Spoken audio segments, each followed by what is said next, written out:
Krásny deň, volám sa Dominika, ale kamaráti ma volajú domy a nehnuteľnosti, lebo mám rada domy a nehnuteľnosti a rada sa venujem týmto veciam. Dnes som tu aj spolu s Miušom a nahrávam vám pár videí, aby ste mali taký lepší prehľad, že či investovať do danej nehnuteľnosti, rizika a také tie dobré rady, ktoré som aj ja chcela počuť, než som začala prenajímať alebo kupovať investičné nehnuteľnosti. A čo ma inšpirovalo k tomuto videu, boli naši kamaráti, ktorých sme spolu s manželom inšpirovali, že by si chceli tiež zadovážiť nejakú investičnú nehnuteľnosť a zvažovali, či ísť do kúpy garzónky alebo či sa viac zadlžiť a kúpiť nejaký väčší bytík. Ja keď som pred pár rokmi začala viac zarábať, tak som si povedala, že dobre, investujem tieto peniažky čo najlepšie, dostanem čo najlepšiu hypotéku, najväčšiu, kvôli pákovému efektu. Vtedy som čítala tú knižku Bohatý otec, chudobný otec od Kiyosakiho, alebo neviem už teraz presný ten názov, kde vysvetľoval ten efekt takej tej dobrej páky, dobrého zadlženia sa. A tam bola taká tá rada, že čím väčšiu hypotéku vám dajú, tak tým lepšie pre vás. Tak som si zobrala tú najväčšiu hypotéku, ale bola som taká neznalá a ešte som netušila, koľko všetko ma bude stáť tá prerábka tej nehnuteľnosti, že sa to naozaj tak predražilo, koľko nervov ma stáli tie vybavovačky tej hypotéky, koľko ma stáli nervov obehanie tých úradov, koľko nervov ma stálo všetky tie poplatky, ktoré som musela platiť realitke, koľko som musela platiť znalcovi za to, že sa niektoré veci nevybavili tak skoro, tak sa muselo predĺžovať u notára alebo advokáta, už si to nepamätám, zmluva, aby nepadla aj hypotéka, aby vlastne tá zmluva platila. A toto sú všetko veci, o ktorých sa tak nehovorí, lebo všetci vidia to, že keď si kúpiš drahý byt a začneš ho prenajímať, tak sa ti to vráti, ale pravdou je, že obnáša to veľa nervov, veľa stresov, veľa sklamaní, ale aj veľa poučení. Čo by som robila teraz inak je to, že namiesto toho, aby som to takto hrotila, že koľko najviac mi banka dá za čo najvýhodnejší úrok, tak by som išla na to tak, že koľko mesačne chcem zhruba platiť na tej hypotéke a koľko percent viem si dovoliť, keď mi banka ponúkne aj do budúcna, že to bude niekoľko percent drahšia tá hypotéka. Lebo ešte ja keď som si brala hypotéku, tak bol taký ten boom tých 1% hypoték a ja som sa tešila, že budem mať 1%, ale ju som potom tým čakaním na daňový úrad, na potvrdenie,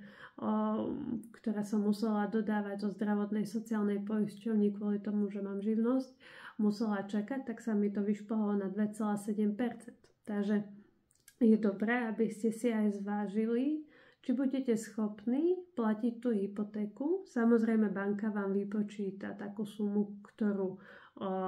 budete vedieť zhruba splácať, ale nie je to sranda. Taktiež som trpla pri znaleckom posudku, aby bol dobrý. Našťastie musím zaklopať, som mala nadhodnotenú tú nehnuteľnosť, ten bytík, čo som kupovala, čo bola veľmi dobrá vec, pretože keď vám znalec dá pod cenu, čo ste kúpili nehnuteľnosť, tak nie je to tak, že vy dostanete tú hypotéku z tej sumy, ktorú vlastne platíte, ale koľko vám znalec dá znalecký posudok a z toho 20%, ak sa nemýlim. Mám aj klientky, ktoré si vybavili 90% hypotéku, že stačilo im 10% ale ja vám odporúčam minimálne našetrených 20% a plus na rekonštrukciu, plus na tieto zmluvy a ostatné veci. Že nie je to tak, ako vám vravia niektorí tí investori, že stačí ti 20%. Určite je to viac percent. Keď aj vy budete rekonštruovať, vy musíte stále splácať tú hypotéku, nemáte tam nájomníkov, takže je to také obdobie uskromňovania sa. A teraz keby som bola ja sama sebou pred 5 rokmi, alebo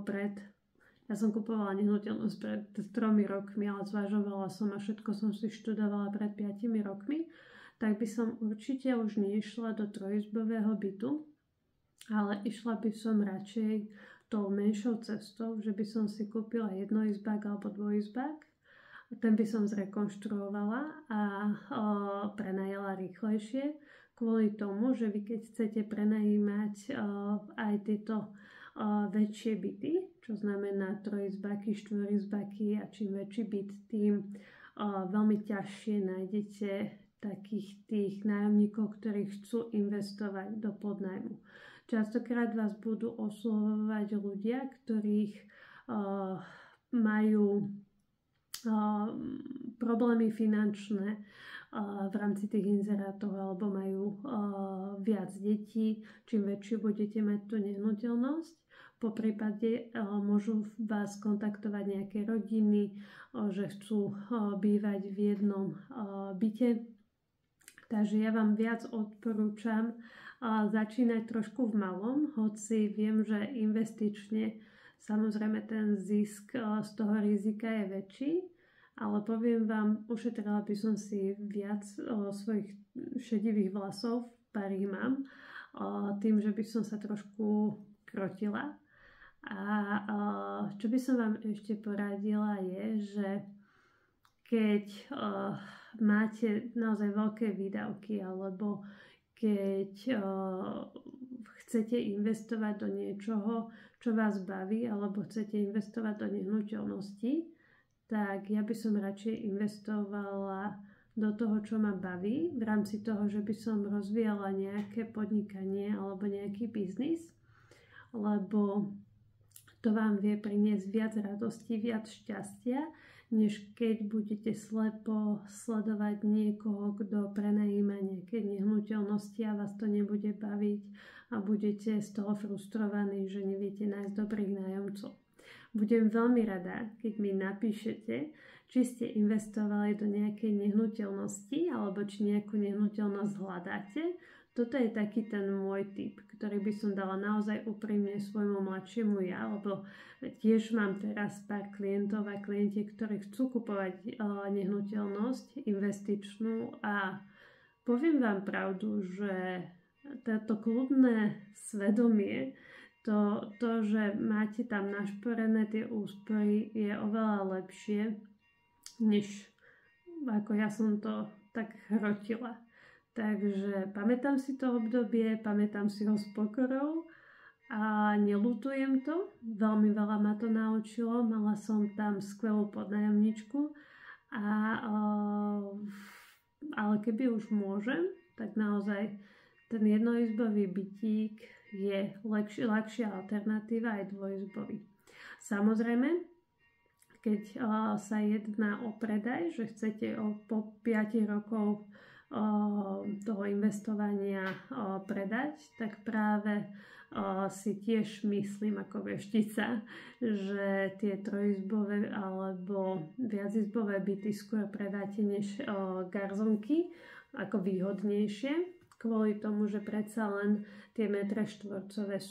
stúpnú na hodnotu vďaka inflácii. Budem rada, keď mi napíšete svoj pohľad, už aj môj kocúr ma nemôže počúvať, takže je čas to ukončiť. Majte krásny deň.